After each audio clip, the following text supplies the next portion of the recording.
누구나 우리는 여유 있는 삶을 꿈꿉니다. 요 몇 년 사이에는 이제 파이어족이라고 해서 많은 사람들이 필요한 만큼 벌고 나서 일에서 은퇴하는, 더 이상 회사나 일에 얽매여 살지 않고 싶어하는 그런 사람들이 많아졌습니다.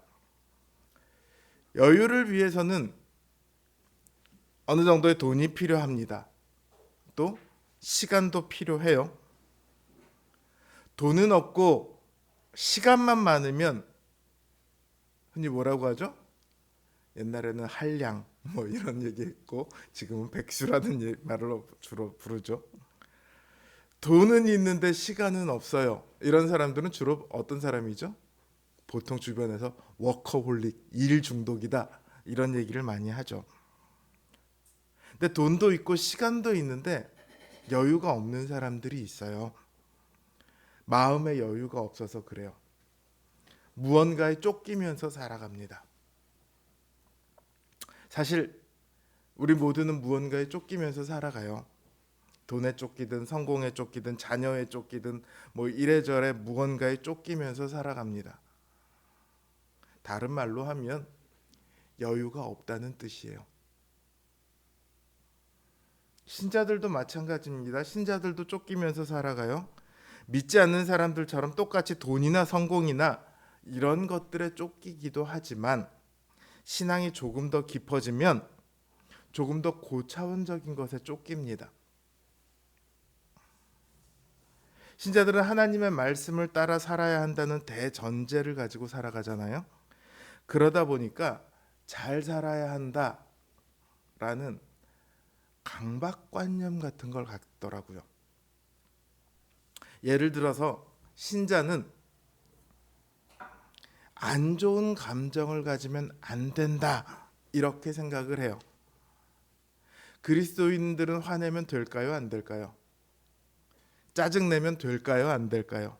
우울하면 될까요? 안 될까요? 두려움을 가지면 될까요? 안 될까요?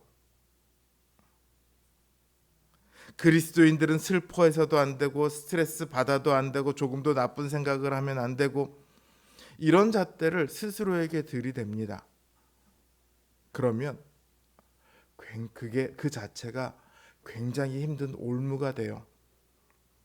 솔직히 말해서 저런 마음 다 안 가질 수 있다면 그게 어디 사람이겠습니까?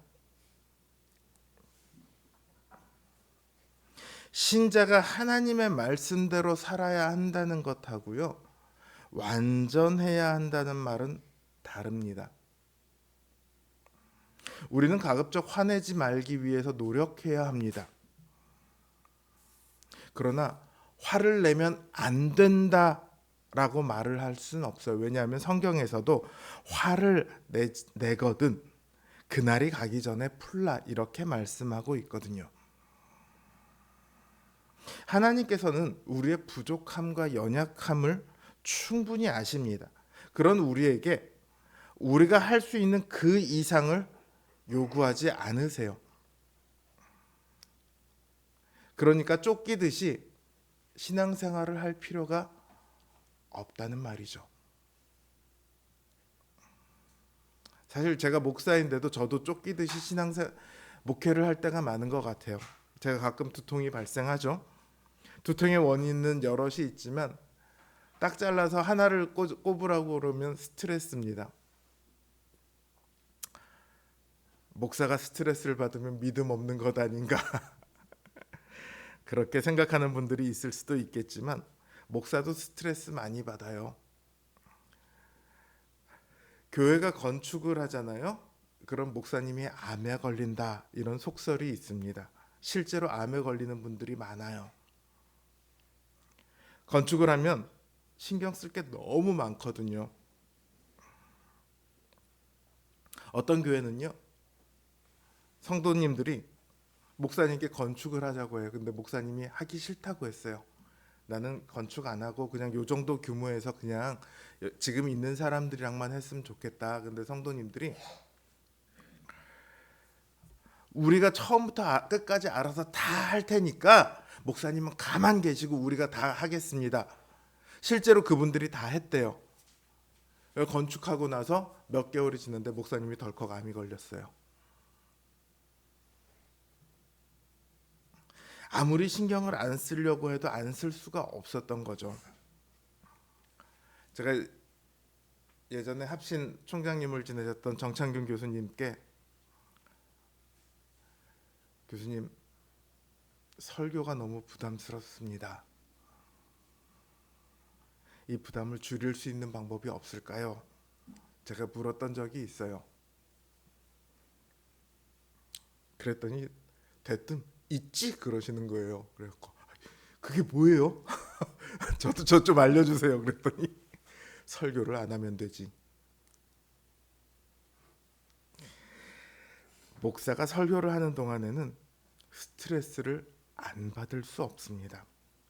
목회를 하는 동안에는 스트레스를 안 받을 수 없습니다. 오히려 스트레스가 없는 것이야말로 목회자가 아닐 수 있겠구나, 그런 생각을 그때 교수님의 말씀을 듣고 나서 했었습니다. 이렇게 목사도 쫓기면서 신앙생활을 해요. 그런데요, 스트레스를 받지 않고 신앙생활을 할 수 있냐? 그럴 수 없어요. 우리나라는 남북이 갈라져서 대치하고 있습니다. 휴전 상태죠.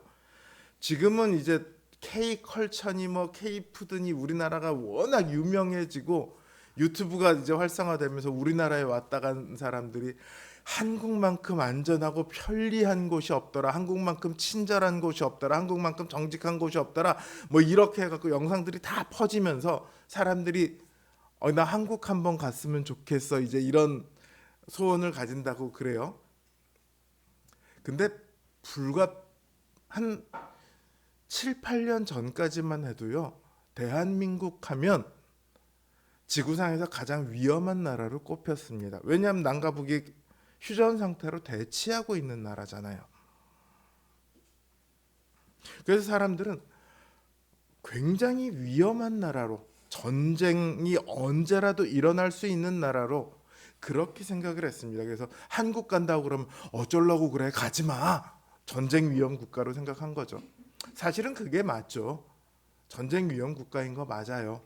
단지 우리가 거기에 너무 익숙해져 있어서 그거를 신경 안 쓰고 살아가는 거죠. 신앙생활도 비슷해요. 우리가 하나님 나라의 백성이에요. 그리고 동시에 이 땅에서 살아갑니다. 그러니까 우리는 이 땅에서 사는 동안 이 땅의 사람들과 부대끼며 살아가는데, 살아가는 방식은 하나님 나라의 방식으로 살아가야 해요. 그러니까 이 여기에서 오는 그 갈등이 우리에게 스트레스를 만들어냅니다. 이 땅을 살아가는 동안 신자들은 스트레스를 받을 수밖에 없어요. 좀 쉽고 편하게 신앙생활을 하는 방법은 없습니다. 성경은 우리가 병사로 죽기까지 싸워야 한다, 이렇게 말하고 있거든요. 스트레스를 덜 받으려면요, 제일 쉬운 건 기독교인이 아닌 척하면 됩니다.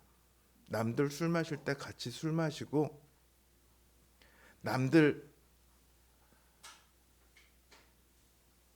어떻게 하면 돈을 더 벌까 그거 궁리할 때 같이 똑같이 궁리하고, 때로 나쁜 짓을 해서라도 자기에게 유익이 되는 일이 있으면 같이 행하고, 그러면 돼요. 세상과 똑같이 하나가 되면 스트레스를 받을 일이 별로 없어요. 적어도 신앙생활을 가지고 스트레스는 안 받게 됩니다. 그러나 그렇게 하면 신자들은요, 그 양심이 가장 극심한 스트레스를 받게 되어 있어요. 이걸 견디지 못하면 교회를 끊게 돼요. 히브리서에서 계속 경고한 것이 이거 아닙니까? 세상의 흐름을 따라가지 마라.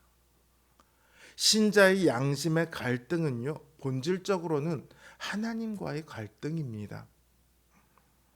내가 하나님과 대립관계에 설까 말까를 결정해야 하는 거예요. 세상과 부딪힐 것인지, 우리의 양심과 그 뒤에 계시는 주님과 부딪힐 것인지 우리는 늘 결정해야 합니다. 그래서 우리의 인생은, 신자의 인생도, 보통 사람들이 인생은 투쟁의 연속이라고 하는데 신자의 인생도 투쟁의 연속입니다. 다만 세상 사람들과 달리 싸워야 하는 목적이 다르고 싸워야 하는 대상이 다를 뿐이죠. 이전까지는 자기의 탐욕을 위한, 그리고 자신의 생존을 위한 투쟁이었다면 신자가 되고 나면 영생을 위한 투쟁이 되고 하나님의 영광을 위한 투쟁을 해야 합니다. 그게 우리의 소명이에요. 싸우는 게 우리의 소명이라고요. 우리가 소명 그러면 가서 누구를 전도하고 뭐 거룩하게 이렇게 생각하지만 성경이 가장 단 한마디로 잘라서 얘기하는 소명, 그러면 싸우는 겁니다.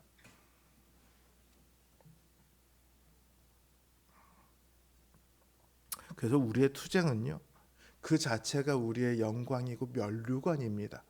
힘들긴 하지만 그것이 내가 하나님 안에 있고 하나님께서 지시하신 길로 바로 가고 있다는, 바르게 가고 있다는 면류관이에요. 물론 그게 아무리 영광스러운 길이라고 해도 늘 싸움하는 건 쉽지가 않습니다. 게다가요, 우리가 싸우면 좀 이기면 기분이 좋고 또 싸울 맛이 나는데 우리는 늘 집니다. 제일 속상한 게 뭐냐면 매일 같은 놈한테 진다는 거예요. 지은 죄를 또 짓습니다. 예를 들어 거짓말을 안 하는 사람은요, 잘 안 하는 사람은요, 그 다음에도 거짓말을 잘 안 해요. 제가 예전에 회사를 할 때 이 친구가 일은 되게 잘하는데 매일 5분씩을 지각을 합니다. 결국은 그 친구는 회사를 나갔어요.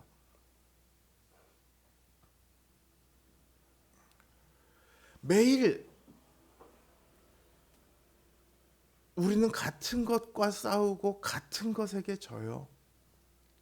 3살 버릇 8가지 간다는 말이 있잖아요.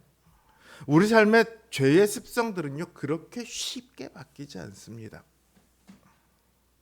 그러니 매일 짓는 죄를 우리는 또 짓곤 합니다. 맨날 같은 놈한테 패하는 거예요. 그런데요, 패하는 거죠. 괜찮습니다. 실패해도 괜찮아요. 문제는 싸우지 않는 것에 있지 패하는 것에 있지 않습니다. 싸우지 않으면 실패하지 않아요. 그러나 아무것도 안 하면 그거야말로 최악입니다. 신앙생활은 그냥 있다 보면 저절로 되는 것이 아닙니다. 힘써 싸우지 않으면 바뀌는 것은 하나도 없어요. 변화되고 싶다면 바뀌어야 합니다. 더 나아가고 싶다면 싸워야 합니다. 여러분, 사람들을 보면요, 똑같이 실패하는데 누군가는 그 실패에서 무언가를 배웁니다. 근데 누군가는 그 실패에서 화만 내고 끝이 납니다. 또 누군가는 그 실패로 인해 좌절하고 무너지기도 합니다. 그 차이가 어디에 있는 줄 아세요?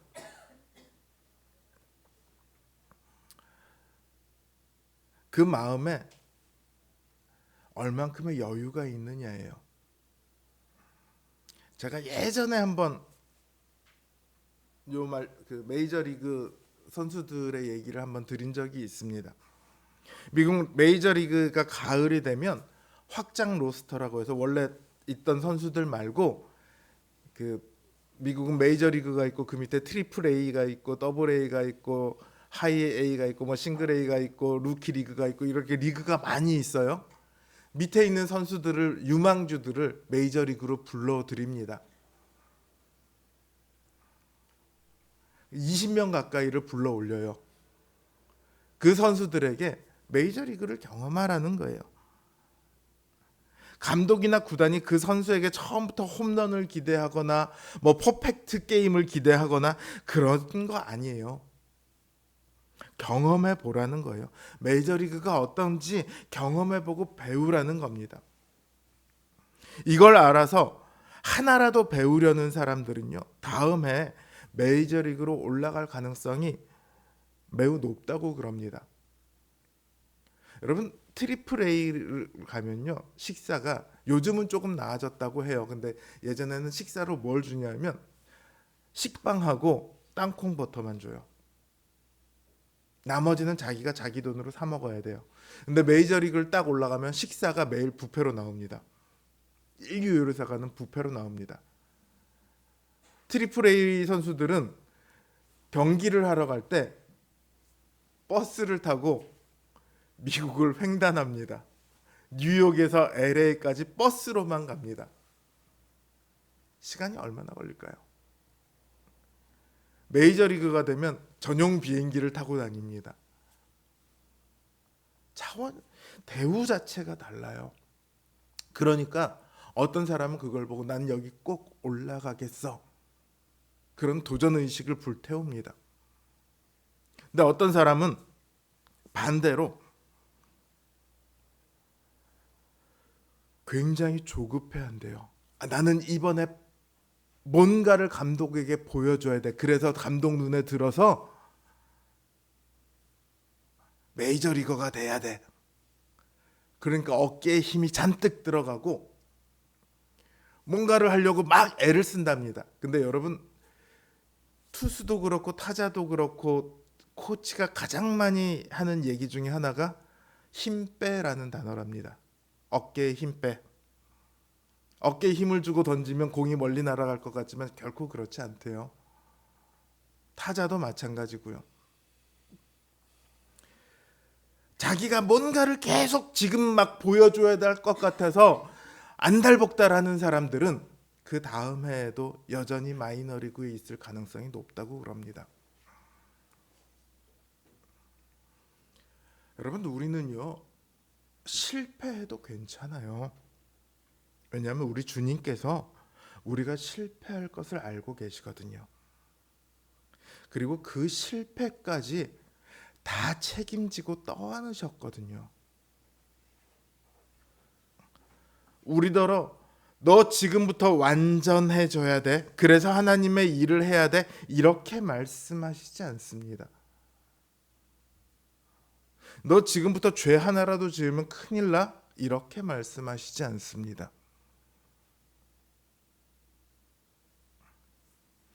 있는 모습 그대로, 다만 내가 지금 내 수준에서 할 수 있는 것을 하라, 이렇게 말씀하고 계시는 거예요.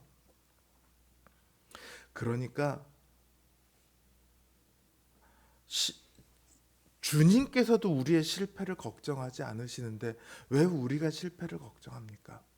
걱정할 필요가 없죠. 아프면 아픈 대로, 스트레스가 쌓이면 쌓이는 대로, 없으면 없는 대로, 못하면 못하는 대로, 그렇게 우리는 우리 앞에 주어진 일들을 하면 됩니다.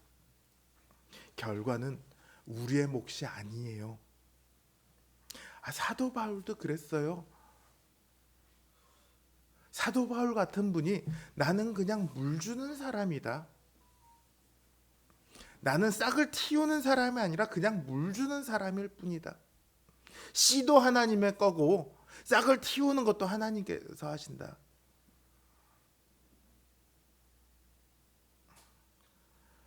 결과는 우리의 몫이 아니에요. 오늘 본문을 보세요. 예수님을 죽이고자 해서 베들레헴에 있는 모든 아기를 싹 죽이라고 했던 헤롯 대왕을 피해서 지금 요셉과 마리아와 아기 예수는 애굽에 피해 있습니다. 근데 그 헤롯 대왕이 죽었어요. 하나님의 사자가 요셉의 꿈에 나타나서 아기의 목숨을 찾는 자가 죽었으니 이스라엘 땅으로 가라, 그렇게 지시합니다. 요셉이 이스라엘 땅으로 딱 들어와 보니까 헤롯은 정말 죽었어요. 근데 그 다음 왕이 누구냐면 헤롯 아들이에요. 아켈라오예요. 그 아버지나 그 아들이나 다를까? 요셉은 그 아들 아켈라오도 두려워집니다. 그래서 하나님께서 이스라엘 땅으로 가라고 했는데, 이스라엘 땅이라고 얘기하면 예루살렘 인근 그 유다 땅이겠죠. 그쪽으로 가라고 하는데 안 갑니다.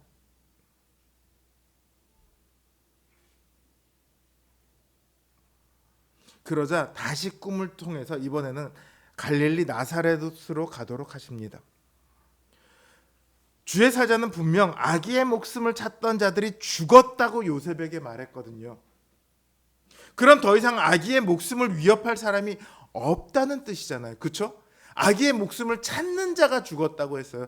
헤롯이 죽었다고 한 게 아니라 아기의 목숨을 찾는 자가 죽었다고 했어요. 더 이상 아기의 목숨을 찾는 사람이 없다는 뜻이에요.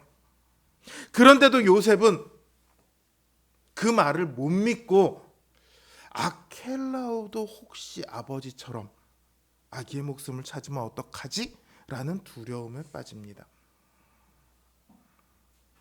요셉이 하나님의 사자의 말을 제대로 안 믿었다는 뜻이에요. 그런데 그 결과가 어떻습니까? 23절을 보세요. 나사렛이란 동네에 가서 삽니다. 근데 이건 선지자로 하신 말씀을 이루려 하심이라, 나사렛 사람이라 칭하리라 하신 그 말씀을 이루려 함이다, 이렇게 말씀하고 있어요. 요셉은 주의 사자의 말씀을 믿지 않았습니다. 그래서 두려워하며 이스라엘 땅으로 가지 않았어요. 그런데 오히려 그 믿음 없는 두려움을 통해서 하나님은 예언을 이루십니다. 분명 믿음이 없어서 가지는 두려움은 바람직한 일은 아니에요. 그런데 그 두려움을 통해서, 그 믿음 없음을 통해서도 하나님께서는 하나님의 일을 이루어 가십니다. 여기에 우리가 여유를 가질 수 있는 이유가 있습니다. 하나님의 일하심은요, 우리의 능력에 좌우되지 않아요. 우리가 못나고 우리가 실패한다고 해서 하나님의 일이 좌절되는 경우는 없습니다. 오히려 우리의 믿음 없음을 통해서도, 오히려 우리의 못남을 통해서도, 우리의 실패를 통해서도 하나님께서는 그 일을 이루어 가십니다.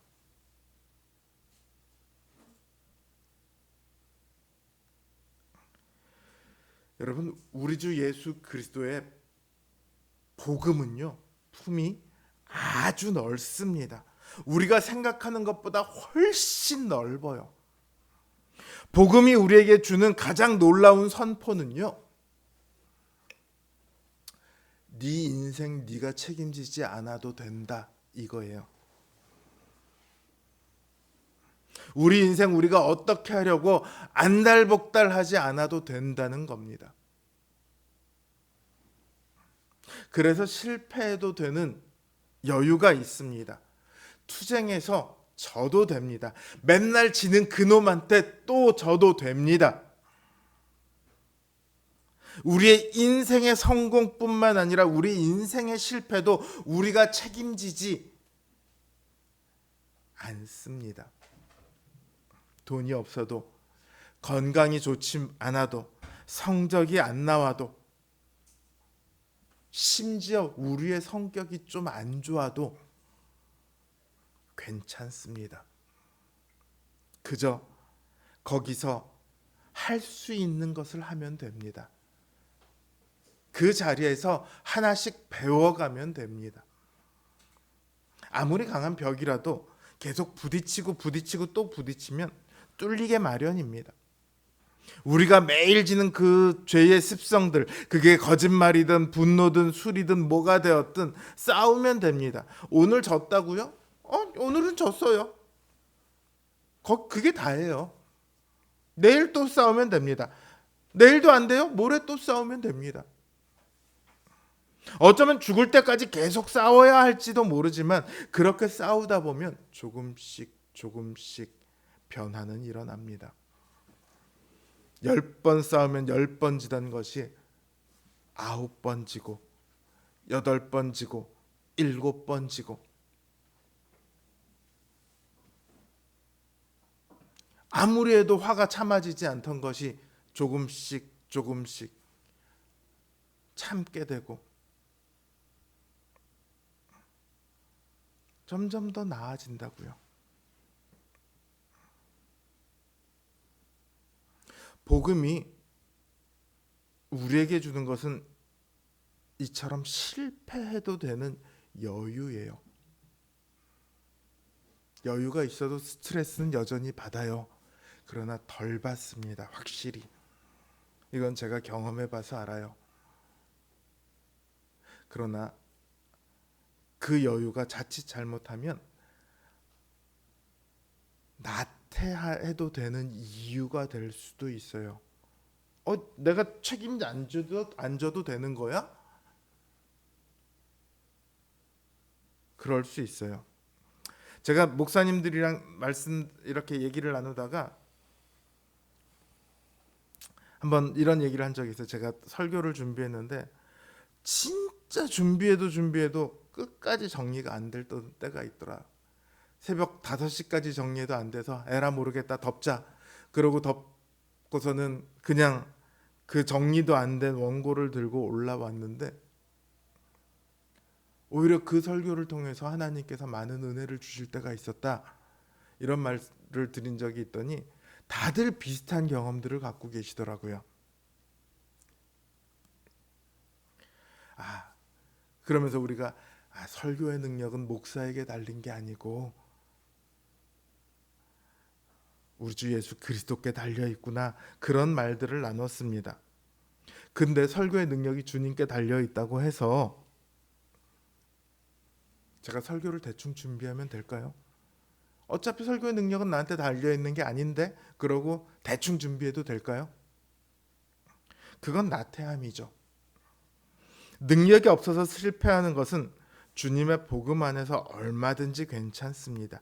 하지만 아예 하지 않는 것은 여유가 아니라 회피일 뿐이에요. 우리 신앙생활도요. 우리는 얼마든지 실패해도 됩니다. 그 실패를 책임지기 위해 주님께서 오셨으니까요. 우리에게 능력이 없다는 것을 너무 잘 아시기 때문에 이 땅에 오셨다고요. 그 능력 없는 우리들의 실패를 다 받아 안으셨습니다. 그래서 복음에는 정죄함이 없잖아요. 심지어 주님의 죽음을 앞두고 부인했던 베드로조차도 주님께서는 받아 안으셨습니다. 주님의 종들을 잡아 죽이러 다녔던 바울조차도 받아 안으셨습니다. 그게 복음의 여유예요. 그 복음의 여유가 우리 안에 좀 있었으면 좋겠습니다. 기독교인은 슬퍼하면 안 돼요. 기독교인은 두려워하면 안 돼요. 기독교인은 화내면 안 돼요. 기독교인은 뭐 하면 안 돼요. 자꾸 이런 걸로 우리 신자들을 규정하는 대신에 슬퍼하는 사람이 있으면 같이 슬퍼해주고, 두려워하는 사람이 있으면 같이 가서 안심시켜주고, 화내는 사람이 있으면 가서 같이 맞장구 좀 쳐주고, 실패한 사람들에게 가서 격려해주고, 그런 좀 품이 넓은 우리 그리스도인들이 되었으면 좋겠습니다. 우리의 결론은 하나님께 있습니다. 그 결론을 믿고 지금 당장 우리의 모습이 얼마나 훌륭한가, 이건 하나도 중요하지 않다는 걸 우리가 믿으면서 나갔으면 좋겠습니다. 그래서 복음이 주는 여유를 알고 누리고, 또 그래서 힘든 이 싸움, 신앙생활의 싸움을 끝까지 계속해낼 수 있는 우리 성도님들 되시길 주님의 이름으로 기원합니다.